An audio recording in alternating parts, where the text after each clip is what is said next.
ओम श्री साईराम। भगवान श्री सत्यसाई बाबा चरण कमल मोर भक्तिपूत प्रणाम। श्री सत्यसाई सेवा संगठन ओडिशा आनुकूल्य आयोजित दिव्य कार्यक्रम प्रशांति एक्सप्रेस आज अध्याय को स्वागत करुछि मु वेद प्रकाश। जीवन साधारण यात्रा को दिव्यत्व भरीदे प्रशांति पथर यात्री साजिथिबा व्यक्तित्व होउचंती आज आमर अतिथि, जे जणे सफल शिक्षाविद, सफल व्यवसायी और नीति रे भगवान श्री सत्यसाई बाबांकर आदर्श अनुप्राणित होई सांगठनिक स्तर रे भंजनगर सेवा समितिर आवाहक रूप में श्री सत्यसाई विद्याविहार सभापति संपादक भाव में कार्य करिसेंती। वर्तमान गंजाम 2 जिल्लार ध्यान वृक्ष कार्यनिर्वाही भाव में कार्य करुछंती। आज आमर अतिथि होउचंती से महान व्यक्तित्व श्रीयुक्त अजित कुमार शतपथी महोदय। साईराम मौसा। साईराम। प्रशांति एक्सप्रेस आज नुआ अध्याय को आपन को स्वागत। मौसा आसंतु आज अंतरंग आलाप पूर्वर आमे भगवान को प्रार्थना करी आज कार्यक्रम को आरंभ करिबा।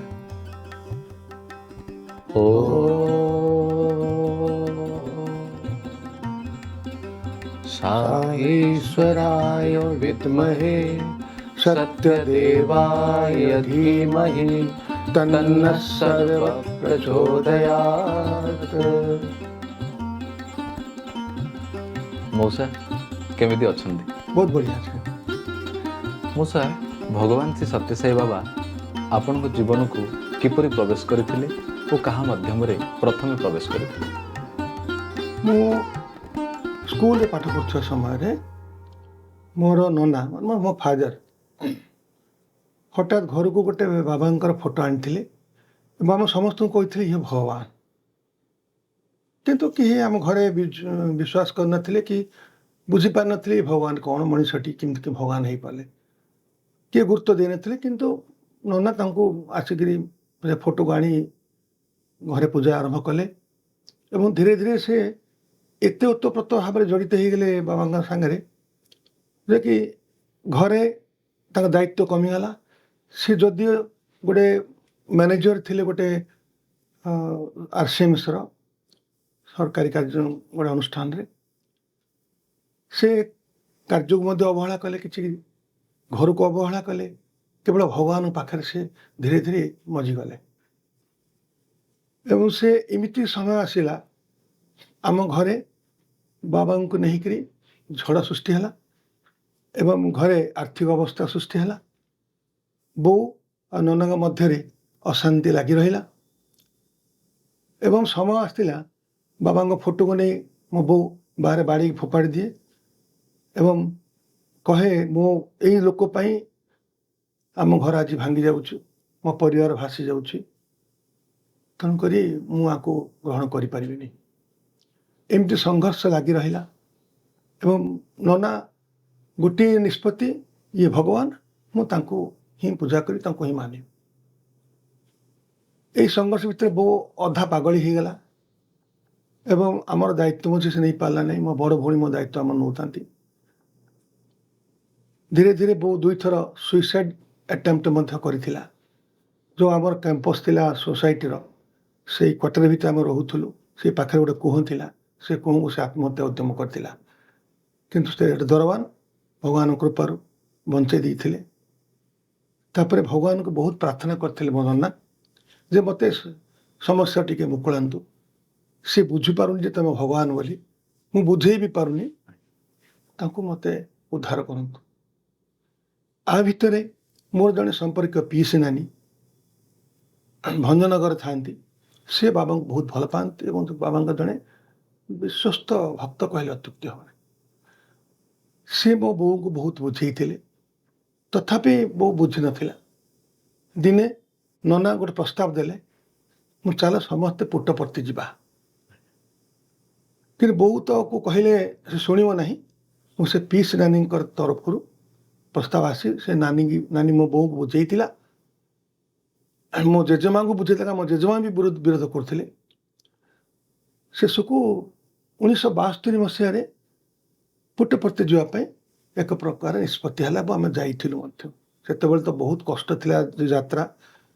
ବିଶାଖାପାଟଣା ଟୁ ଓହ୍ଲେଇ ଗୁంటూరు ଗୁଣ୍ଟାକାଲ ଧର୍ମାବରମ ଏମିତି ଅବସ୍ଥା ହେଇକି ଆମେ ଯାଉଥିଲୁ। ବହୁତ ସମୟ ଲାଗୁଥିଲା। ଯାଉ ପହଞ୍ଚିଥିଲୁ। ଦଶହରା 2 ଦିନ ଥିଲା। ସେତେବେଳେ ସମ୍ପୂର୍ଣ୍ଣ ବାଲିସା ଅଞ୍ଚଳ ଥିଲା। କେବଳ ପ୍ରଶାନ୍ତି ନୀଳମଟି ଥିଲା ଏବଂ ଚାରିଆଡ଼େ କିଛି ଛୋଟ ଛୋଟ ଗଛ। ତା ଗଛ ମୂଳେ ଆମେ ସବୁ ଜିନିଷପତ୍ର ରଖିଲୁ। ଦର୍ଶନ କଲୁ ସ୍ୱାମୀ। ତା ପରଦିନ ଦର୍ଶନ କଲୁ। 2 ଦିନ ଗଲା ପରେ ଦଶହରା ଉତ୍ସବ ହେଲା। ଦଶହରା ଉତ୍ସବ ବାସି ଦିନ ଆମର ଫେରିବାର ସବୁ ଠିକ୍ ହେଇଥିଲା। ସକାଳ ଦର୍ଶନରେ ଆମେ ସମସ୍ତେ ବସିଥିଲୁ। ମୋର ପିଇସି ନାନୀ, ମୋର ଜେଜେମା, ମୋ ବୋଉ ମହିଳା ବିଭାଗ ସାଇଡ଼ରେ ବସିଥିଲା। ମୁଁ ମୋ ନନା ଆମେ ପୁରୁଷ ବିଭାଗରେ ବସିଥିଲୁ। ସ୍ୱାମୀ ଆସିଲେ, ପୁରୁଷଙ୍କ ଭିତରେ ବୁଲିଲେ, କାହାକୁ ପାଦ ଦର୍ଶନ ଦେଲେ, କାହାକୁ କିଛି କ'ଣ କଥାବାର୍ତ୍ତା ବି କରୁଥାନ୍ତି ମୁଁ ଯାହା ଦେଖୁଥାଏ। ତାପରେ ମହିଳା ବିଭାଗ ପଟେ ବୁଲି କିଛି ମହିଳାମାନଙ୍କୁ ସାଙ୍ଗେ ସାଙ୍ଗେ ଆଶୀର୍ବାଦ କରନ୍ତି। ଯାଉ ଯାଉ ମୁଁ ଦେଖୁଛି ମୋ ବୋଉ ପାଖରେ ସ୍ୱାମୀ ଛିଡ଼ା ହେଇଗଲେ। ତାକୁ ଆଙ୍ଗୁଠି ଦେଖେଇ କହିଲେ ଉଠ। ବୋଉ ବୁଝିପାରୁନି ମୋତେ କାହିଁକି ଉଠଉଛନ୍ତି। ଏବେ ଟିକେ ଭୟ କଲାଣି ଯେ ସ୍ୱାମୀ ମୋତେ କ'ଣ ମୋତେ ବାଡ଼େଇବେ କି କ'ଣ କରିବେ, ମୋତେ କାହିଁକି ମୋତେ ଡାକିଲେ। ଅନ୍ୟ ସେବା ଦଳ ଭଉଣୀମାନେ ଥିଲେ, କହିଲେ ସ୍ୱାମୀ ଆପଣଙ୍କୁ ଡାକିଛନ୍ତି ଯାଆନ୍ତୁ। ସେ ବୁଝିପାରୁନି କୁଆଡ଼େ ଯିବ କ'ଣ। ତାପରେ କିଛି 2 ଜଣ ଭଉଣୀ ଆସି ତାଙ୍କୁ ସାଙ୍ଗରେ ନେଇ ବାରଣ୍ଡାରେ ବସେଇଲେ। ଆମର ଯେଉଁ ପ୍ରଶାନ୍ତି ନୀଳମ ଯେଉଁ ଥିଲା, ପୁରୁଣା ପ୍ରଶାନ୍ତି ନୀଳମ ସେ ବାରଣ୍ଡାରେ ବସେଇଲେ। ତାପରେ ମା ପାଖକୁ, ମୋ ଜେଜେମା ପାଖକୁ ଗଲେ। ତାକୁ ବି ସେ କଥା ଆଙ୍ଗୁଠି ଦେଇକି ଉଠେଇଲେ ଉଠାନ୍ତୁ। ସେ ବି ତାଙ୍କୁ ବି ନେଇକି ମା ଆପଣଙ୍କୁ ମୋତେ ଡାକିଲେଣି ସ୍ୱାମୀ। ଏଇ ଯେଉଁ ଚିନ୍ତା କରୁଛନ୍ତି ବୋଧେ ଆମେ ବିରୋଧ କରୁଥିଲୁ ପ୍ରବଳ ଭାବରେ, ବୋଧେ କିଛି ଦଣ୍ଡ ଆମକୁ ଦେବେ। ସେ କିଛି ଜାଣିନାହାନ୍ତି କାହିଁକି ଡାକୁଛନ୍ତି। ଯାହା ହଉ ଯେଉଁ ଜାଗା ଗଲେ ସେଠି କିନ୍ତୁ ମୋ ପିଇସି ନାନୀକି ପାସ୍ କରିକି ପଳେଇଲେ। ଦେଖୁଛି ସେତିକି ମୁଁ ଦେଖିଛି। ତାପରେ ତାଙ୍କର କାର୍ଯ୍ୟକ୍ରମ ସରିଲା ପରେ ସ୍ୱାମୀ ଫେରିଲେ। ହଲ୍ ଭିତରକୁ ପଳେଇଗଲେ। କିଛି ସମୟ ପରେ କିଛି ପୁରୁଷ ବି ଡାକିଥିଲେ ସେଇଠିକି, ସେ ହଲ୍କୁ କିଛି ପୁରୁଷମାନେ ବସିଥିଲେ, ଭାଇମାନେ। ଆମର କିଛି ମାଉସୀ ଭଉଣୀମାନେ ବି ବସିଥିଲେ। ସେଠି ସ୍ୱାମୀ କିଛି ଲୋକଙ୍କ ଦ୍ୱାରା ଶାଢ଼ୀ ଆଉ ଡ୍ରେସ୍ କପଡ଼ା ଧରିକି ଆସିଥିଲେ। ନିଜେ ବାଣ୍ଟୁଥାନ୍ତି ସମସ୍ତଙ୍କୁ। ମୋ ଯେତେବେଳେ ମହିଳାମାନଙ୍କୁ ଦେବା ପାଇଁ ଆସିଲା, ସେ ବାଣ୍ଟି ବାଣ୍ଟି ଆସିକି ମୋ ବୋଉ ପାଖରେ ଛିଡ଼ା ହେଲେ। ଛିଡ଼ା ହେଇକି ବୋଉକୁ କହିଲେ, अम्मा तो ब्रेन ठीक नहीं, सब कुछ ठीक हो जाएगा। कहले ଶାଢ଼ୀ ଖଣ୍ଡେ ଦେଲେ। ମୋ ମା ପାଖକୁ ଗଲେ, ଜେଜେମାଙ୍କ ପାଖକୁ। ତାକୁ ଦେଖିଲେ, ଆଶୀର୍ବାଦ କରିଦେଲେ, କିଛି କହିନାହାନ୍ତି। ତାକୁ ଦେଇଦେଲେ ଆଉ ଗୋଟେ ଶାଢ଼ୀ। ତାପରେ ମୁଁ ଖାଲି ଦେଖୁଥାଏ କ'ଣ ସବୁ ଘଟୁଛି। ଏଇ ସମୟ ପରେ ଆମେ ସବୁ ଫେରିବା ପ୍ରସ୍ତୁତି ଆମର ହେଲା। ଆମେ ପଳେଇ ଆସିଲୁ। ବୋଉ ସେଇଦିନଠୁ ଯଦିଓ ବିରୋଧ କଲାନି, ସପୋର୍ଟ କଲେ, କିନ୍ତୁ ବିରୋଧ କରିବା ମଧ୍ୟ ତାର କମିଗଲା। ନନାଙ୍କୁ ଛାଡ଼ିଦେଲା ତାଙ୍କ ରାସ୍ତାରେ ଯିବା ପାଇଁ। ଏବଂ ନନା ଏବଂ ସେ ମଧ୍ୟ ବାବାଙ୍କର ସାଙ୍ଗରେ ଏତେ ଲିପ୍ତ ହେଇଗଲେ ଯେ ଛୁଟି ମଧ୍ୟ କମ୍ ଦିନ ନେଇ ବହୁତ ଦିନ ପର୍ଯ୍ୟନ୍ତ ପୁଟ୍ଟପର୍ତ୍ତି ପଳାନ୍ତି। ଏବଂ ତାଙ୍କର ଅଭ୍ୟାସ ପରିଣତ ହେଲା ଯେ ପ୍ରତିବର୍ଷ ପୁଟ୍ଟପର୍ତ୍ତି ଯାଆନ୍ତି। ଏମିତି ଭିତରେ ଆମର ଚାଲିଲା ବାବାଙ୍କ ସାଙ୍ଗ ସମ୍ପର୍କ। ଏବଂ ସେଇ ପିଲା ସମୟରେ ମୁଁ ନଗର ସଙ୍ଗୀତ ନନା ଆମକୁ ଡାକି ନିଅନ୍ତି। ଆମର ଭଞ୍ଜନ ଠାରୁ 3 କିଲୋମିଟର ଦୂରରେ ସେ ଆମର ସେ ଫ୍ୟାକ୍ଟ୍ରି ଥିଲା, ଯେଉଁ ସରକାରଙ୍କର ସେ ଯେଉଁ ଫ୍ୟାକ୍ଟ୍ରିଟେ ଥିଲା, ସେଇ ଭିତରେ ଆମେ ଯେଉଁ ରହୁଥିଲୁ। ସେଇଠୁ ସେ ଗାଁ ଭିତରେ ଆମେ ବୁଲୁଥିଲୁ ନଗର ସଂକୀର୍ତ୍ତନରେ। ଗୁରୁବାର ପୂଜା ବି କରୁଥିଲୁ। ଆମ ଘରେ ଭଜନ ବି ହୁଏ। କିଛି କିଛି ଲୋକଙ୍କୁ ନନା ଡାକି ଆଣନ୍ତି, ଭଜନ କରନ୍ତି, ବାବାଙ୍କ କଥା କହନ୍ତି। ଏବଂ ସେ ଏ ପ୍ରକ୍ରିୟା ବହୁତ ଦିନ ଚାଲିଲା। ଏଇଠୁ ଆମେ ସ୍ୱାମୀଙ୍କୁ ଚିହ୍ନିବାର ପ୍ରଥମ ରାସ୍ତା ଥିଲା।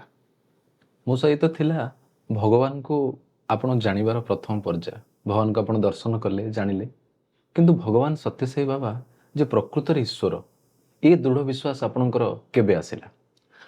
ମୁଁ ବିଶ୍ୱାସ ଅବିଶ୍ୱାସ ଭିତରେ କିଛି ନଥିଲି। ନନା କହୁଛନ୍ତି ଯେ ମୁଁ ନନାଙ୍କୁ ଫଲୋ କରୁଥିଲି। ହଁ, ନନା କହୁଛନ୍ତି ଭଗବାନ, ହେଇଥିବ ଭଗବାନ। ମୁଁ ଏତେ ବୁଝିନଥିଲି। କିନ୍ତୁ ଆଉ ଥରେ ମୋତେ ପୁଟ୍ଟପର୍ତ୍ତି ଯିବାର ସୌଭାଗ୍ୟ ମିଳିଥିଲା। ସେଇ 85 ସେ 75 କ'ଣ ସମୟ ଗୋଟେ ମୋର ମନେ ନାହିଁ। କିନ୍ତୁ ସେଇ ସମୟରେ ମୁଁ ଦଶହରା ଦିନ କାହିଁ ଯାଇଥିଲି। ମୁଁ ଦଶହରା ଦିନ ମୁଁ ଦେଖିଛି ଆମର ପୂର୍ଣ୍ଣଚନ୍ଦ୍ର ଅଡ଼ିଟୋରିୟମରେ ବସିଛି ଏବଂ ଆରମ୍ଭ ହେଉଛି ଯଜ୍ଞ। ସ୍ୱାମୀ ଆସି ବସିଛନ୍ତି।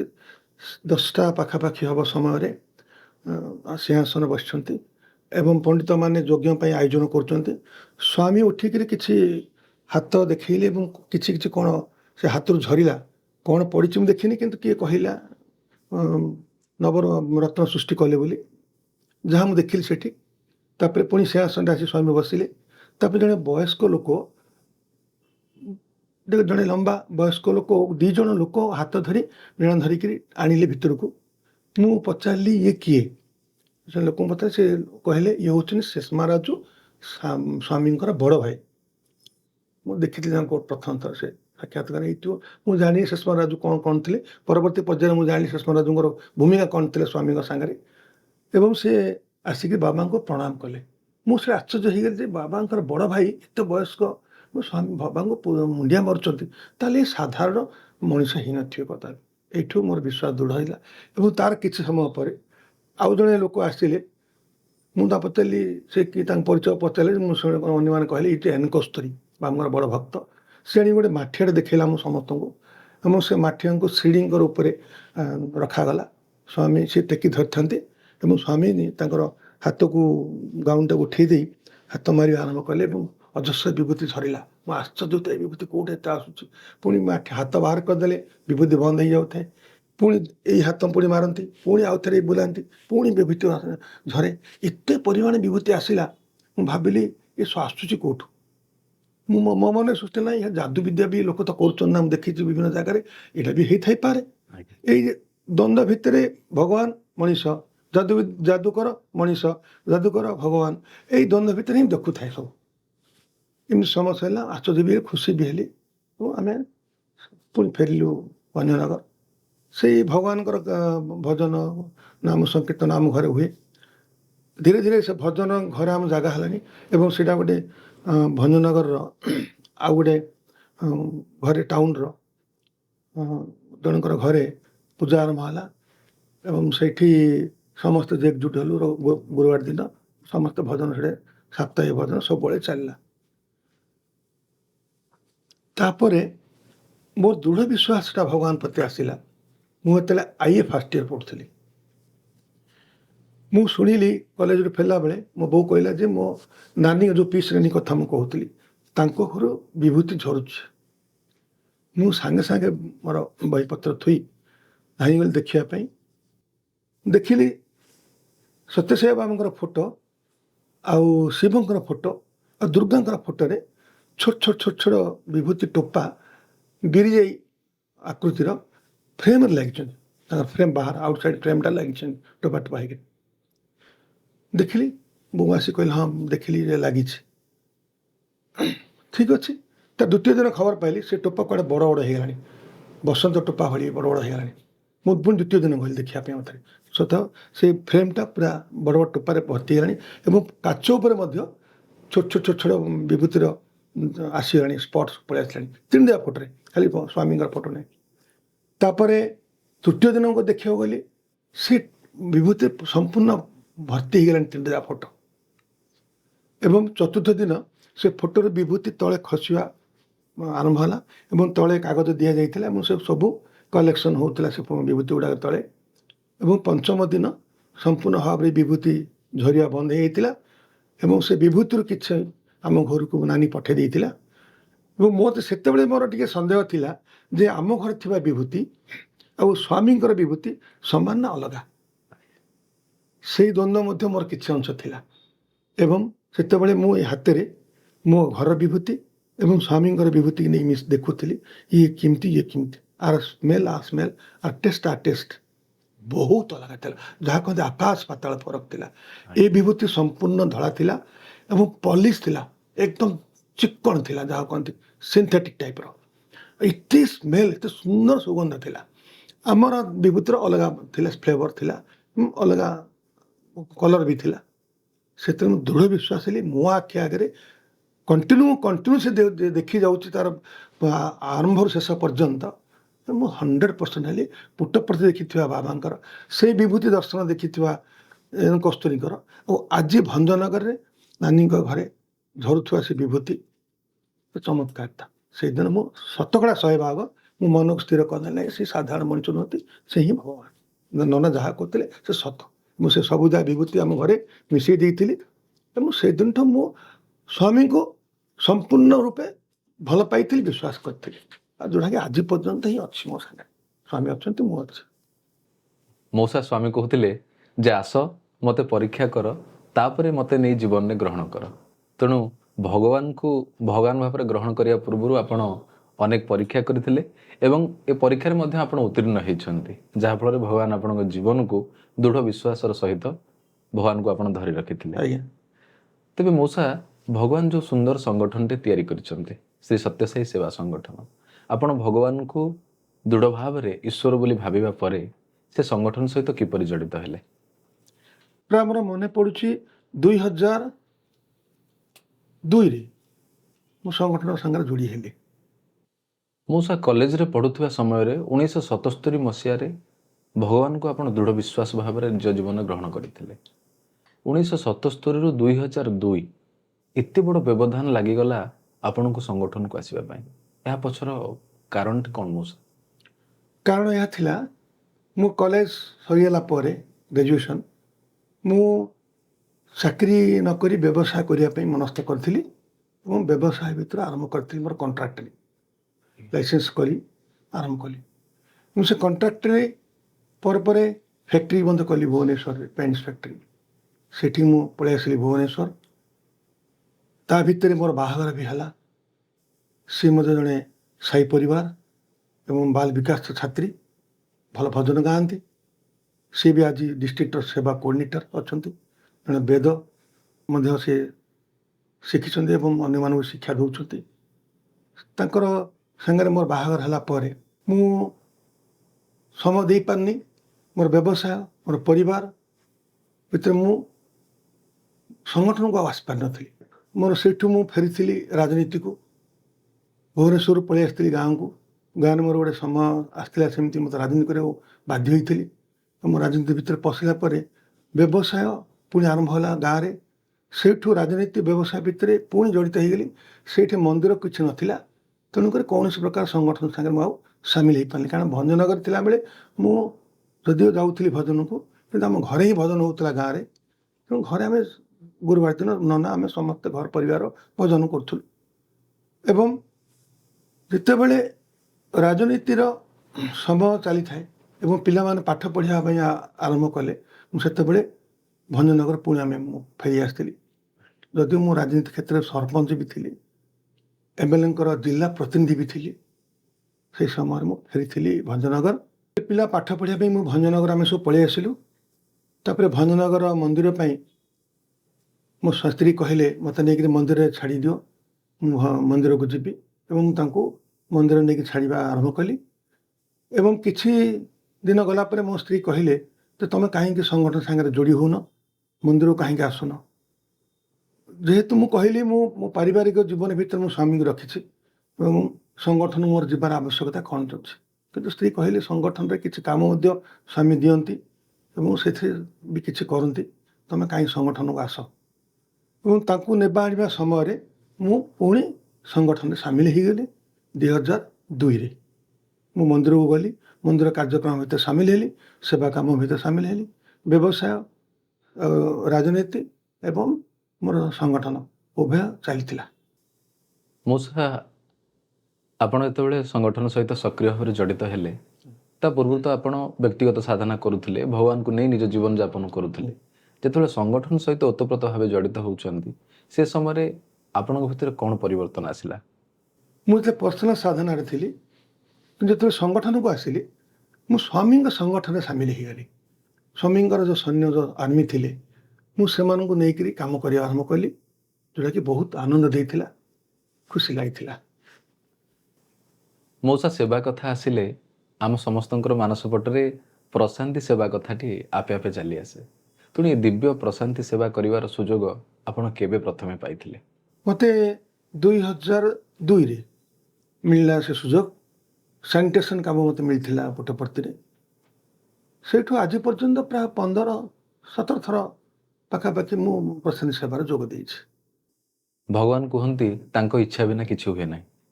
ତେଣୁ ପ୍ରଶାନ୍ତି ସେବାକୁ 12ରୁ 15 ଥର ଯାଇ ସେବା କରିବାର ଆନନ୍ଦ ଆପଣ ପାଇଛନ୍ତି। ତେଣୁ ଏ କଥା ଜାଣି आम समस्त को निश्चिंत रूप से खुशी लगुच स्वामी आशीर्वाद आपण अशेष अच्छे। मौसा 2006 मसीह आपण भंजनगर सेवा समितिर आवाहक हेले। 2007 मसीह 2013 मसीहा पर्यंत आपण श्री सत्यसाई विद्याविहार सभापति संपादक भाव कार्य तुलेले। आ वर्तमान आपण गंजाम 2 जिलार ध्यान वृक्ष कार्यनिर्वाही भाव में कार्य करुछंती। मौसा एत सब गुरुदायित्व स्वामी आपण को चयन कर ये सब कार्य कला बेले आपण भगवान को किपरि अनुभव करुथिले ये समय किसी अनुभूति रखिए। भगवानଙ୍କର मो सांगर जो रही काम करुछंती मते प्रेरणा दउछंती मो संपूर्ण अनुभव करछि सेटा जते सत्यसाई विद्या विहार दायित्व मु नेली कौन सी भित्तिभूमि नथिला स्कूल रो पंचम क्लास पर्यंत श्रेणी थिला एवं मात्र 300 किसी पिला पाठ पढ़ुଥିଲେ सेठी एवं मु भाबिली स्वामींकर स्कूल ये नुहे स्वामींकर जो मिशन मु देखि पुट्टपर्ती जो स्कूल मु भाबिली सेही भली स्कूल एठे तैयारी करिया उचित मुझे मोर में आरंभ कली स्वामी प्रार्थना करी और स्वामी दिन मत रास्ता देखी देते बहुत संघर्ष को मध्य से मु सामना करिया समय से मत उद्धार करछंती एवं से सत्यसाई विद्या विहार से समय स्वामी कृपारू मात्र 300 पिलारू 1200 प्लस पिला पाठ पढ़िले एवं भित्तिभूमि यथेष्ट उन्नति है एवं 10म श्रेणी पर्यंत मध्य स्कूल खोलिला से समय से भीमसेन मौसा आसते स्कूल देखा खुशी भी होते परवर्ती पर्यायर अनेक संगठन आसते लोक मैंने सबुठ आनंद देता जितेबले आमर सेंट्रल ट्रस्ट तरफ राज्य तरफ आम जिते ग्रेजुएशन आसते टीम एवं सेतेबले से समय आमको ओडिशार सत्यसाई विद्या विहार भंजनगर सत्यसाई विद्या विहार आमर A1 मान्यता मिलता जोटा कि मु भगवान को कृतकृत्य होती स्वामी को जगह स्कूल टाक तुम्हें पहुँचे देल छोट कथा कि नाला कारण 7 ठारू 13 भितर मात्र 6 वर्ष भितर संपूर्ण बदली जाता स्कूल ये केवल भगवान मो सांगर थे बोली आबे जिला संगठन तरफ गंजाम 2 मत ध्यान वृक्षर इनचार्ज भाव दायित्व दि जाइए जहाँ संभव हो जहाँ आवश्यक संगठन में दरकार पड़ुचे मुझे कार्य निष्ठार सह तुलाऊँ जिते बड़े भी जहाँ दायित्व दिज्व संगठन तरफ मु आनंद सह तो ग्रहण करी काम करी। प्रकृति मौसा भगवान आपणकर जो विश्वास आपण को निश्चिंत रूप से आपणकर कर्म क्षेत्र में आगक नेउछि। मौसा आम किसी समय पूर्व शुणुलु जे आपण राजनीति में सक्रिय थिले आपण कॉन्ट्रैक्टरी कार्य में सक्रिय थिले वर्तमान आपण व्यवसाय रे सक्रिय अछंती। यही सब समय भितर आपण किसी बदभ्यास जीवन में आवरी बसी थिला कि?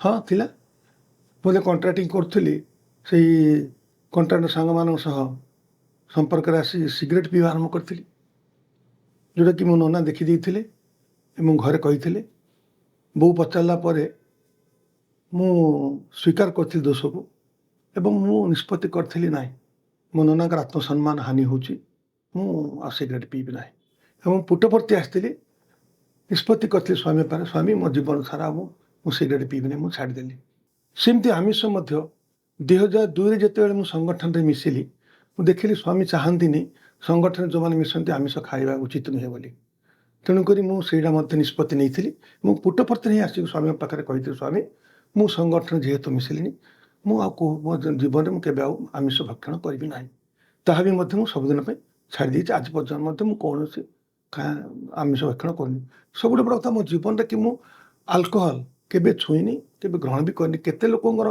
प्रेसर थिला से कॉन्ट्रैक्टिंग समय ग्रहण करूँ कि गोटे भल मोर अनुभूति थिला मु गोटे छोट ब्रिज बिल करने मोर जाइला बिलटा ब्लॉक को से जड़े जो जेई थे से जड़े मद्यप थे एवं सी मत एक प्रकार बाध्य करते तुम जदि मो सागर मद न पीब मु तुम बिल पास करी ना कि मुझे निष्पत्ति करी स्वामी पाखे मुझे ना पीबी ना मुझे ही है मु पीली ना मोर मसे पर से बिल देले ना भगवान प्रार्थना कले भगवान तुम्हें जहाँ चाहिए ताहा मो निष्पत्ति मटे जहाँ हम हम कौन है कि हठात ମୁଁ ମୋତେ ଘରକୁ ଡକେଇଲି ତାଙ୍କର ଯେଇ ତୁମର ଆଜି ବିଲ୍ କରିଦେବା, କିନ୍ତୁ ତୁମେ ଆଜି ମୋ ସାଙ୍ଗରେ ଫାଇନାଲ୍ ପିଇଦେବାକୁ ପଡ଼ିବ, ଟିକିଏ ହେଲେ ପିଇଦିଅ।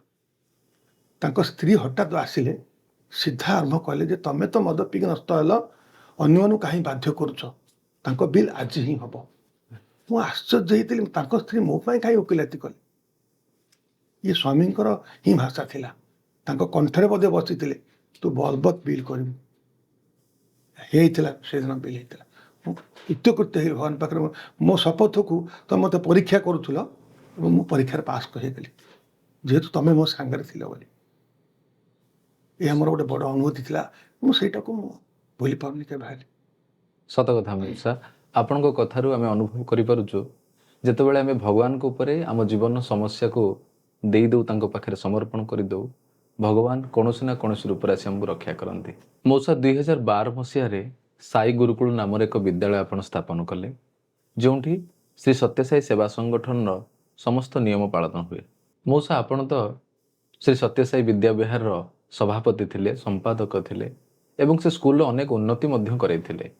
ତାପରେ ସାଇ ଗୁରୁକୁଳ ନାମରେ ଗୋଟିଏ ବିଦ୍ୟାଳୟ ସ୍ଥାପନ କରିବା ପାଇଁ ଆପଣ କାହିଁକି ମନସ୍ଥ କଲେ?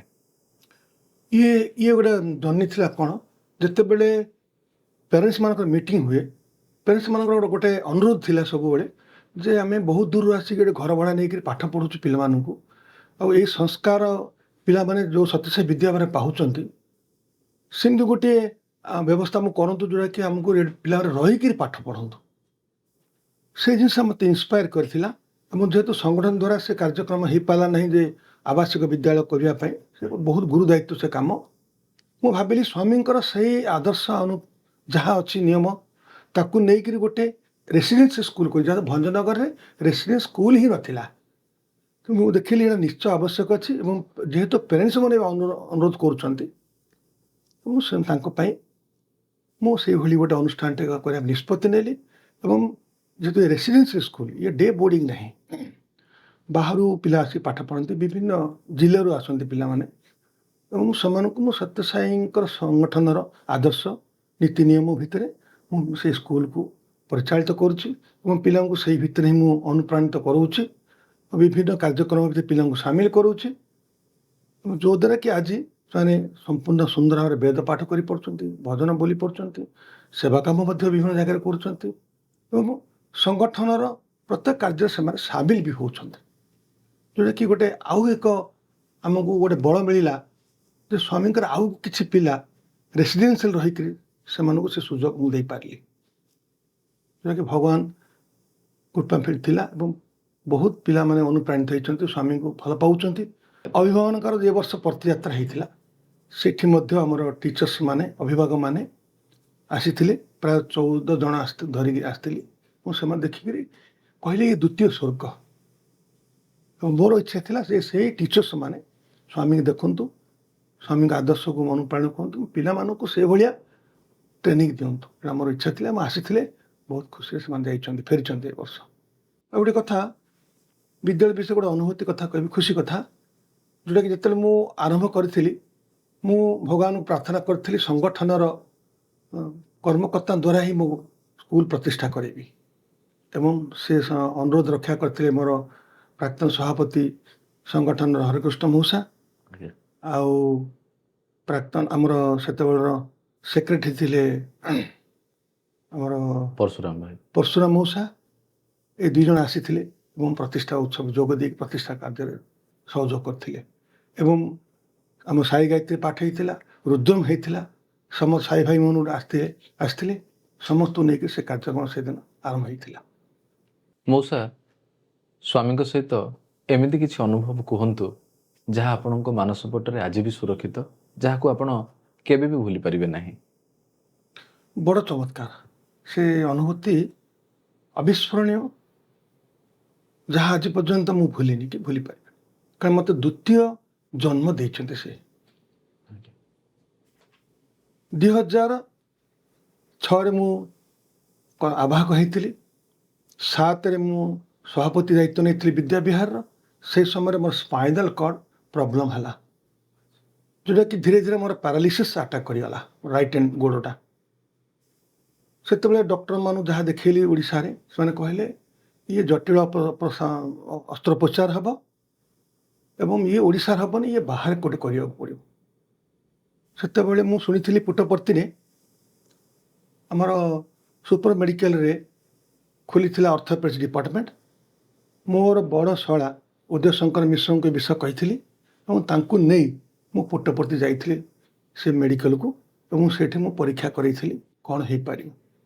ସେତେବେଳେ ମୋତେ ମୋର ପରୀକ୍ଷା କଲା ପରେ ଡକ୍ଟରମାନେ କହିଥିଲେ 50-50 ଚାନ୍ସ, ଯେହେତୁ ଆପଣଙ୍କୁ ଅଲରେଡ଼ି ପ୍ୟାରାଲିସିସ୍ ହେଇସାରିଛି, ଯଦି ଆମେ ଅପରେସନ୍ କରିବୁ ଭଲ ହେଲା, ସ୍ୱାମୀଙ୍କର କୃପା, ନହେଲେ ଆପଣ ତ ଅଲରେଡ଼ି ପାରାଲିସିସ୍ ହେଇସାରିଛନ୍ତି, ଫରକ କିଛି ନାହିଁ। ସେତେବେଳେ ମୁଁ ଭାଙ୍ଗି ପଡ଼ିଥିଲି। ମୁଁ ଯଦି ରେଡ଼ିଓ ଡକ୍ଟରମାନେ କହୁଛନ୍ତି ଯେ ସ୍ୱାମୀଙ୍କ ଇଚ୍ଛା ଆମେ କିଛି କରିପାରିବୁ, ତାହେଲେ ମୁଁ ଭଗବାନଙ୍କୁ କାହିଁକି ପ୍ରାର୍ଥନା କରିବି। ଭଗବାନଙ୍କୁ ବହୁତ ପ୍ରାର୍ଥନା କଲି। ମୁଁ ଯେତେବେଳେ ଟ୍ରିଟମେଣ୍ଟକୁ ଯାଉଥିଲି ବହୁତ ରୋଗୀ ଥିଲେ ମୋ ସାଙ୍ଗରେ ଟ୍ରିଟମେଣ୍ଟ ଦେବା ପାଇଁ ଏବଂ ସେମାନଙ୍କୁ ଧୀରେ ଧୀରେ ବିଦା କରି ଦିଆଯାଉଥିଲା। କାହାକୁ କିଛି ଦିନ ଦିଆଯାଉଥିଲା, କାହାକୁ କିଛି ମେଡ଼ିସିନ ଦିଆଯାଉଥିଲା। କିନ୍ତୁ ସମୟ ପର୍ଯ୍ୟାୟକ୍ରମେ କିଛି ବହୁତ ଲୋକ ବାଦ ପଡ଼ି ଯାଉଥିଲେ।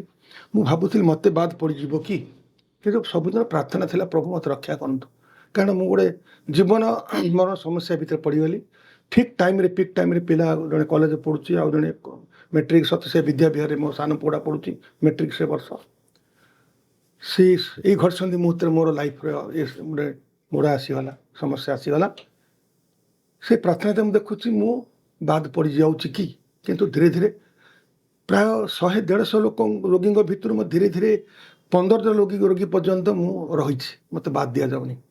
ଯେତେବେଳେ ଫାଇନାଲ୍ କହୁଛି 15 ରୋଗୀ ଭିତରୁ ବଛା ଯିବ କାହାକୁ ଆବଶ୍ୟକ ଅଛି, ଇମ୍ପୋର୍ଟାନ୍ସ ରୋଗୀ କାହାକୁ ଦିଆଯିବ, ସେମାନଙ୍କୁ ଅପରେସନ୍ କରାଯିବ। ଏହି ଭିତରେ 7 ଜଣ ରୋଗୀଙ୍କୁ ବଛାଗଲା। ମୁଁ ସେତେବେଳେ ଭାବୁଛି ମୋ ନାଁ ଅଛି ନା ନାହିଁ, ନା ମୁଁ କଟିଯାଇଛି। କିନ୍ତୁ ସୌଭାଗ୍ୟ ସେ 7 ଜଣ ଲିଷ୍ଟ ମଧ୍ୟ ମୁଁ ଥିଲି। ଏବଂ ଶେଷ ଦିନ ଗୋଟେ ବଡ଼ ଟିମ୍ ଆସିଥିଲେ ଡକ୍ଟର, କହିଲେ ଯେ ଇମିଡ଼ିଏଟଲି କାହାର ହେବ, ଏ 7 ଜଣ ଭିତରେ ଅପରେସନ୍ ତ ହେବ ଫାଇନାଲ୍, କିନ୍ତୁ ଇମିଡ଼ିଏଟଲି କାହାର ହେବ। ସେ 3 ଜଣ ଭିତରେ ମୁଁ ଥିଲି। ସେଦିନ ମୋ ଆଖିରୁ ଜୁର ଝରିଥିଲା ଭଗବାନ ପାଖରେ, ପ୍ରଭୁ ଏ 3 ଭିତରେ ମୋତେ ରଖିଦେଲ ଅପରେସନ୍ରେ। ସେ ଡେଟ୍ ଥିଲା ଗୋଟେ ସବୁଦିନ ପାଇଁ ମନେ ପକାଇଲା ଭଳିଆ ଡେଟ୍ଟା ଥିଲା, ସାବିତ୍ରୀ ଅମାବାସ୍ୟା ଦିନ ଡେଟ୍ ଆସିଥିଲା। ଏବଂ ମୋ ସ୍ତ୍ରୀଙ୍କୁ ମୁଁ ଡାକିଥିଲି, ସେ ଆସିକିରି ସାବିତ୍ରୀ ଅମାବାସ୍ୟା ଦିନ ପୂଜା କରୁଛନ୍ତି, ସେପଟେ କାନ୍ଦୁଛନ୍ତି, ଏପଟେ ମୋତେ 8ଟା ଅଧେ ବେଳେ ମୋତେ ମେଡ଼ିକାଲ ଅପରେସନ୍ ଥିଏଟରକୁ ନିଆଯାଉଛି। ଏବଂ ଅପରେସନ୍ ସକ୍ସେସ୍ ହେଲା ବୋଲି ଡକ୍ଟର କହିଲେ, କିନ୍ତୁ କହିପାରିଲେନି ଯେ 100% ହେବ କି ନାହିଁ ଭଲ। ଭଗବାନଙ୍କୁ ପ୍ରାର୍ଥନା କରନ୍ତୁ। ମୁଁ ଅପରେସନ୍ ପରେ ଆଉ ଚାଲିବା ଅବସ୍ଥା ନଥିଲି, ମୋତେ ହ୍ୱିଲ୍ ଚେୟାରରେ ନିଆଯାଉଥିଲା। ଏବଂ ମୁଁ ସେତେବେଳେ ଅନୁଭବ କରୁଥିଲି, ମୁଁ ଯେତେବେଳେ ଏଇ ଅନୁଷ୍ଠାନରେ ସେବା କରୁଥିଲି ମେଡ଼ିକାଲରେ, ମୁଁ ନେଉଥିଲି ସେବା ରୋଗୀମାନଙ୍କୁ ହ୍ୱିଲ୍ ଚେୟାରରେ, ମୋତେ ଆଜି ମୋ ସେବକମାନେ ମୋତେ ହ୍ୱିଲ୍ ଚେୟାରରେ ନେଉଛନ୍ତି। ଆଖିରୁ ଲୁହ ଧାର ମୋର ଖସି ପଡ଼ିଥିଲା, ଭଗବାନଙ୍କୁ ଜଣେଇଥିଲି ମୋତେ ଭଲ କରିଦିଅନ୍ତୁ ବୋଲି। ମୁଁ ଗୋଟିଏ କଥା ସ୍ପଷ୍ଟ ସ୍ୱାମୀକି ଜଣେଇଦେଲି ସେତେବେଳେ, ରୋକଠୋକ୍, ସ୍ୱାମୀ ଯଦି ଏ ଶରୀର ତମର ସଂଗଠନର କିଛି ସେବା କରିବା ପାଇଁ ଚାହୁଁଛ ଭଲ କର, ନହେଲେ ମୋତେ ମୋ କର୍ମ ପାଇଁ ଛାଡ଼ିଦିଅ। ରୋକଠୋକ୍ ଜଣେଇଦେଲି, ୟେସ୍ ଅର୍ ନୋ, ସ୍ପଷ୍ଟ। ତାପରେ ଅପରେସନ୍ ସରିଲା ପରେ ମୁଁ ଗୋଟେ ଘର ଭଡ଼ା ଆଗରେ ନେଲି। ସେଠି ଆମେ ରହିକି ପ୍ରତିଦିନ ଟ୍ରିଟମେଣ୍ଟକୁ ଯାଉ, ହ୍ୱିଲ୍ ଚେୟାରରେ ଯାଉଥାଏ। ଦିନେ ଖରାବେଳେ ମେଡ଼ିକାଲରୁ ଫେରିକି ଶୋଇଛି, ହଠାତ୍ ଦିନ 1ଟା ବେଳେ ଗୋଟେ କିଛି ଶବ୍ଦ ଅକ୍ଷର ଗୁଡ଼ାକ ମୋ ଆଖି ଆଗରେ ଯେମିତି ନାଚିଲେ। ମୁଁ ଦେଖୁଛି ସେ ଅକ୍ଷର ଗୁଡ଼ାକ ଗୋଟେ ଭଜନ ଥିଲା, ଆଉ ସେ ଭଜନ ଗୁଡ଼ାକ ମୁଁ ଗୁଣୁ ଗୁଣୁ ଗାଉଥିଲା ବେଳେ ମୋ ସ୍ତ୍ରୀ ପଚାରୁଛି କ'ଣ ବାଉଳି ହେଉଛ କି ତମେ? ନା ସେ ନାଇଁ ଗୋଟେ ଥମ୍ ଅପେକ୍ଷା କର, ମୁଁ ଗୋଟେ କହୁଛି। ସେ ଶୁଣୁଥିଲେ କ'ଣ କହୁଛୁ। ଭଜନ ଗୁଡ଼ାକ ମୁଁ ଗୁଣୁଗୁଣ ହେଲା ପରେ ମୁଁ ଦେଖିଦେଲି ଇଏ ଗୋଟେ ଗଣେଶ ବନ୍ଦନା ଥିଲା, କିନ୍ତୁ ସେ ଭଜନଟା କେମିତି ବୋଲାଯିବ ସେ ସ୍ୱରଟା ମୋ ପାଖରେ ନଥିଲା। ମୁଁ ସେଇଟା ମଧ୍ୟ ସେ ଶୋଇକିରି ଭାବୁଛି ଯେ କାହିଁ ମୋତେ ତ ଭଜନର ସ୍ୱର ମୋତେ କହିଲେଣି, ଯଦି ମୋତେ ଭଜନ ଦେଖେଇଲ। ଏଇ ସମୟରେ ବଂଶୀ ସ୍ୱନ ମୋ କାନରେ ବାଜିଲା। ସେ ବଂଶୀ ସ୍ୱନର ସ୍ୱର ଭିତରେ ଏ ଗୀତର ସ୍ୱରଟି ଥିଲା। ଆଉ ମୁଁ ଇମିଡ଼ିଏଟଲି ସେ ସ୍ୱର ସାଙ୍ଗରେ ଏ ଶବ୍ଦ ଗୁଡ଼ାକୁ ଯୋଡ଼ି ଗୀତ ଗାଇବା ଆରମ୍ଭ କଲି। ଏବଂ ସେଇ ଗୀତକୁ ସାଙ୍ଗେ ସାଙ୍ଗେ ମୁଁ ଉଠିକିରି ଖଟରେ ବସିକି ସାଙ୍ଗେ ମୋ ମୋବାଇଲ ରେକର୍ଡ଼ିଂ କଲି। ଆଉ ସେ ଗୀତର ମୋର ମେମୋରି ଥିଲା ଏତେ ସୁନ୍ଦର। ସେ ଥିଲା ଗଣେଶ ବନ୍ଦନା, ଜୟ ଜୟ ଜୟ ଗଣନାଥା, ଜୟ ଜୟ ଜୟ ବିନାୟକା, ପାର୍ବତୀ ନନ୍ଦନ ସାଇ ଗଣେଶ ସୁରମୁନି ବନ୍ଦିତ ସାଇ ମହେଶ ବିଘ୍ନ ବିନାଶ ସାଇ ଗଣେଶ ବିଘ୍ନ ବିନାଶ ସାଇ ଗଣେଶ। କି ମସଲା ଗୀତ ଥିଲା, ଆଜି ପର୍ଯ୍ୟନ୍ତ ମୁଁ ସେ ଭଜନ ମୋର ଘରେ ଏଇ ଗୀତ ହିଁ ଗାଉଛି ଏବେ ବି। ଆଉ ଯେତେବେଳେ ଆସିଥିଲି ମନ୍ଦିରରେ ମୁଁ ଭଜନ ଗାଇ କହିଥିଲି ଏଇଟା ମୋର ସ୍ୱାମୀ ଦେଇଛନ୍ତି ଭଜନ, ସେଇଟା ମୋର କୃପା ଥିଲା। ଆଉ ଗୋଟେ ସ୍ୱପ୍ନ ଦେଖୁଥିଲି, ପ୍ରାର୍ଥନା କରୁଥିଲି ଭଗବାନଙ୍କୁ, ଶିରିଡ଼ି ସାଇଙ୍କୁ ଦେଖୁଛି। ଶିରିଡ଼ି ସାଇ ଗୋଟେ ଘର ଆଗରେ ବସିଛନ୍ତି, ଚାଳ ଘର ଆଗରେ 2 ଜଣ ଲୋକ ପାଖରେ ବସି ତାଙ୍କୁ କ'ଣ କଥାବାର୍ତ୍ତା କରୁଛନ୍ତି। ମୁଁ ଯାଇକି ସେଠି ଠିଆ ହେଇକି ଯୋଡ଼ ହାତ କରୁ, ସ୍ୱାମୀ ଭଗବାନ ମୋତେ ଭଲ କରିଦିଅନ୍ତୁ, ମୁଁ ଖାଲି ବିକଳ ହେଉଥାଏ ସବୁବେଳେ, ମୋତେ ଭଲ କରିଦିଅନ୍ତୁ। ମୁଁ ଦେଖିଲି ଶିରିଡ଼ି ବାବା ହଠାତ୍ ଉଠିକି କାହିଁ ଘର ଭିତରେ ପଶିଗଲେ ଏବଂ ମୁଁ ଇମିଡ଼ିଏଟଲି ଘର ଭିତରେ ପଶିଗଲି। ମୁଁ ସ୍ୱାମୀକି ଦେଖୁଛି ଶିରିଡ଼ି ସାଇ ବାବାଙ୍କୁ, ସେ ପୁଣି ଫେରି ଆସୁଛନ୍ତି ଏବଂ ମୁଁ ଯାଉଛି ଘର ଭିତରେ, ହଠାତ୍ ମୋ ସାମ୍ନା ସାମ୍ନି ହେଇଗଲେ ଘର ଭିତରେ। ସେଠି ମୁଁ କହିଲି ବାବା ମୋତେ ଏତେ କାହିଁ କଷ୍ଟ ଦେଉ, ମୋତେ ଭଲ କରିଦିଅନ୍ତୁ। ସେ ହସିଦେଲେ, କହିଲେ ଏଇଟା ତୋର ପ୍ରାରବ୍ଧ କର୍ମ, କିଛି ବ୍ୟସ୍ତ ହନା, ଯେଉଁ କାମରେ ତୁ ଲାଗି ରହିଛୁ ସେ କାମରେ ରହ, କାମ କରୁଥା, ସବୁ ଠିକ୍ ହେଇଯିବ। କହିଲେ ମୋତେ କହିଲେ 1500 ଟଙ୍କା ମୋତେ ଦେ, ପଇସା ମାଗିଲେ। ମୁଁ ତ ବୁଝିପାରୁନି 1500 ଟଙ୍କା କେମିତି ଦେବି। ମୁଁ ଭାବୁଛି ମୁଁ ପକେଟରେ ଯାହା ପଇସା ଅଛି, ମୁଁ ତ ଭଞ୍ଜନଗର ଯିବାକୁ ପଡ଼ିବ, ଟିକଟ କାଟିବାକୁ ପଡ଼ିବ, ମୁଁ ଦେଇଦେଲେ ମୁଁ କେମିତି ଯିବି। ଏଇ ମନ ଭାବରେ କହିଲି ବାବା ମୋ ପାଖରେ ପଇସା ପତ୍ର ନାହିଁ। ସେ କିଛି କହିଲେନି, ଖାଲି ଚାହିଁ ହସିଦେଲେ ମୋତେ। ଏବଂ ମୁଁ ଦେଖୁଛି ସ୍ୱପ୍ନରେ ମୁଁ ତାଙ୍କ ପାଦ ଛୁଇଁକି ଯେତେବେଳେ ମୁଣ୍ଡିଆଟି ମାରୁଛି, ମୋ ପକେଟରୁ 500 ଟଙ୍କାଟି ତାଙ୍କ ପାଦ ତଳେ ପଡ଼ିଯାଉଛି। ସେତେବେଳେ ଶିରିଡ଼ି ସାଇ ବାବା ଦେଖୁଛନ୍ତି, ହସି ଦେଉଛନ୍ତି, ପଳେଇଲେ ମୋତେ ଦେଖିକି, କିଛି କହିଲେନି। ସେପରେ ମୁଁ ଯେତେବେଳେ ଆସିଲି ଭଞ୍ଜନଗର ଭଲ ହେଇକିରି, ସେତେବେଳେ 1500 ଟଙ୍କା ମୁଁ ଶିରିଡ଼ିକି ପଠାଇଥିଲି, ମୁଁ ପ୍ରସାଦ ବି ମୁଁ ପାଇ ସେଇଠୁ ଆସିଥିଲା ମୋ ପାଖକୁ। ଇଏ ଗୋଟେ ଦିବ୍ୟ ଅନୁଭୂତି ଥିଲା। ଆଉ ଗୋଟେ ବଡ଼ ଅନୁଭୂତି ଥିଲା, ମୁଁ ଆର ଜନ୍ମରେ କ'ଣ ଥିଲି, କାହିଁକି କଷ୍ଟ ପାଇଛି, ଏଇଟା ମଧ୍ୟ ମୋତେ ଭଗବାନ କହିଥିଲେ। ଆଉ ଘୋର ନିଦ୍ରା ଶୋଇଛି, ପ୍ରଥା ତ ମୋର ସବୁବେଳେ ଚାଲିଥାଏ ଭଗବାନ ପ୍ରତି, ତ ଭଲ କର ଭଲ କର ଭଲ କର। ହଠାତ୍ ଗୋଟେ ଶବ୍ଦ ଆସିଲା, ମୁଁ କାହାକୁ ରୂପକୁ ଦେଖୁନି, ସେ ଶବ୍ଦ ଗୋଟେ ଘଡ଼ଘଡ଼ି ଶବ୍ଦ ଭଳିଆ ଆସିଲା, ଯେମିତି ମୁଁ ଚମକି ଉଠିଗଲି। ଏବଂ ମୁଁ ସମ୍ପୂର୍ଣ୍ଣ ଶୁଣୁଛି, ସେ କହୁଛନ୍ତି ଯେ କାହିଁକି ତୁ ଏତେ ବ୍ୟସ୍ତ ହୋଇପଡ଼ୁଛୁ, ମୁଁ ଅଛି ପରା, ସବୁ ଠିକ୍ ହେଇଯିବ, ବ୍ୟସ୍ତ ହନା, ତୋର ପ୍ରାରବ୍ଧ କର୍ମ। ସେଇ କଥା ପୁଣି ରିପିଟ୍ ଆଉଥାଏ, ତୋର ପ୍ରାରବ୍ଧ କର୍ମ ତୁ ଭୋଗ କରୁଛୁ। ତୁ ଆର ଜନ୍ମରେ ଜଣେ ଜମିଦାର ଥିଲୁ, ତୁ ବହୁତ ପୁଣ୍ୟ କାମ କରିଛୁ ଏବଂ କିଛି ଖରାପ ପାପ କାମ ମଧ୍ୟ କରିଛୁ, ଯେଉଁଟା ପାଇଁ ସେ ପ୍ରାରବ୍ଧ କର୍ମ ତତେ ଭୋଗ କରିବାକୁ ପଡ଼ୁଛି। ତେଣୁ ତୁ କିଛି ବ୍ୟସ୍ତ ହନା, ସବୁ ଠିକ୍ ହେଇଯିବ। ଏଇଟା ମୋତେ ଆଶ୍ୱାସନା ଦେଲା ଏବଂ ରାତି ଅଧରେ ମୁଁ ଝାଳ ଫୁଟିଗଲା, ମୁଁ ଉଠିକି ବସି ପଡ଼ିଲି। ମୋ ସ୍ତ୍ରୀ ଡାକି କହିଲି, ମୁଁ ଦେଖ ଏଇଭଳିଆ ମୁଁ ଶବ୍ଦ ଶୁଣିଲି ଏବଂ ମୋତେ ସ୍ପଷ୍ଟ ଓଡ଼ିଆରେ ମୋତେ ଭଗବାନ ଦିବ୍ୟ ବାଣୀ ଦେଲେ। ତାପରେ ମୁଁ ସୁସ୍ଥ ହେଇକି ସମ୍ପୂର୍ଣ୍ଣ ଆଜି ଫିଟ୍ ହେଲେ, ଯେଉଁଟାକି ଅସମ୍ଭବ।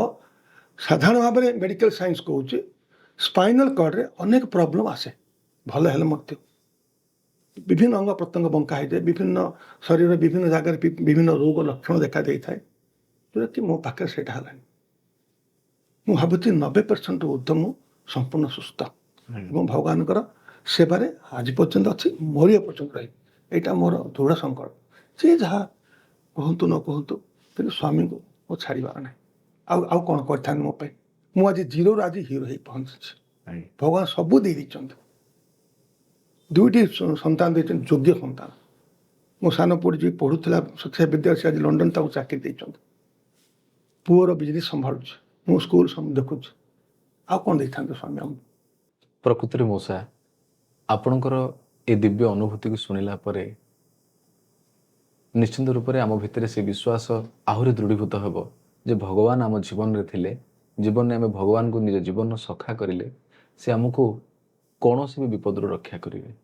ସ୍ପାଇନାଲ୍ କର୍ଡ଼ରେ ଆପଣ ଅନୁଭବ କରୁଥିଲେ ଯନ୍ତ୍ରଣା, ହୁଇଲ୍ ଚେୟାରରୁ ଆସି ଆପଣ 90% ସୁସ୍ଥ ହୋଇଛନ୍ତି ଏବଂ ନିଜର ଜୀବନକୁ ସେଇ ସତ୍ୟସାଇ ସଂଗଠନରେ ସେବାରେ ଆପଣ ନିୟୋଜିତ କରୁଛନ୍ତି।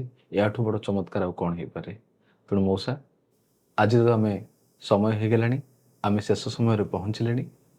ଆଜିର ଏହି ଅଧ୍ୟାୟର ଶେଷ ପ୍ରଶ୍ନ, ଆପଣ ଆମ ଦର୍ଶକମାନଙ୍କ ପାଇଁ କ'ଣ ବାର୍ତ୍ତା ଦେବେ?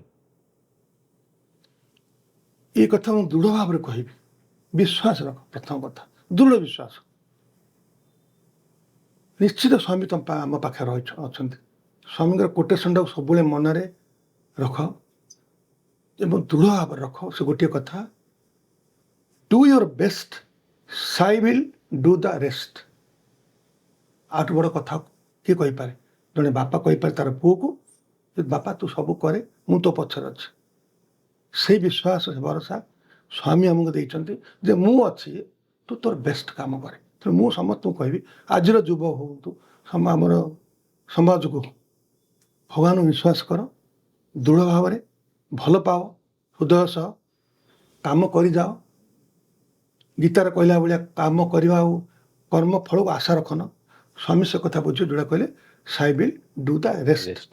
ସିଏ କ'ଣ କରି ଜାଣିଛନ୍ତି? ସେ କହିଲେ ତୁମେ ମୋ କାମ କର, ମୁଁ ତୁମ କାମ କରିବି। କାରଣ ମୁଁ ଜାଣିଛି ତୁମର କ'ଣ ଆବଶ୍ୟକ ଅଛି। ତେଣୁ ତୁମେ ମୁଁ ଯାହା କହୁଛି ତାହା ହିଁ କର।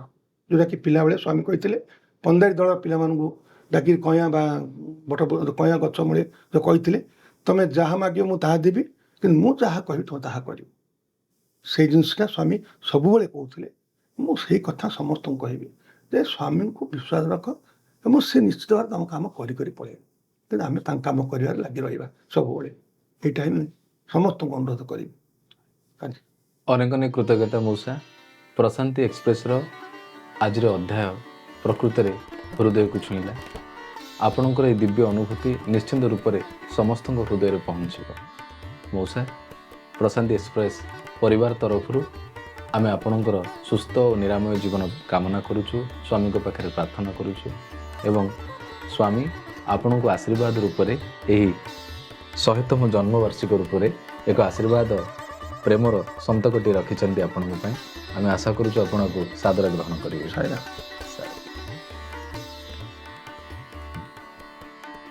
ଏଥିସହିତ ଶାନ୍ତି ମନ୍ତ୍ର ପାଠ କରି ଆଜିର ପ୍ରଶାନ୍ତି ଏକ୍ସପ୍ରେସ ଅଧ୍ୟାୟକୁ ଏଇଠି ସମାପ୍ତ କରିବା ମଉସା।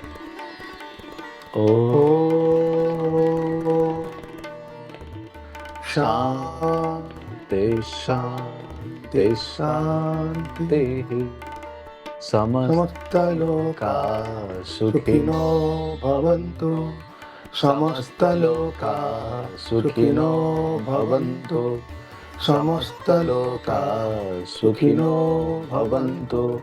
ଓ ଶାନ୍ତି ଶାନ୍ତି ଶାନ୍ତି। ସାଇରାମ। ସାଇରାମ।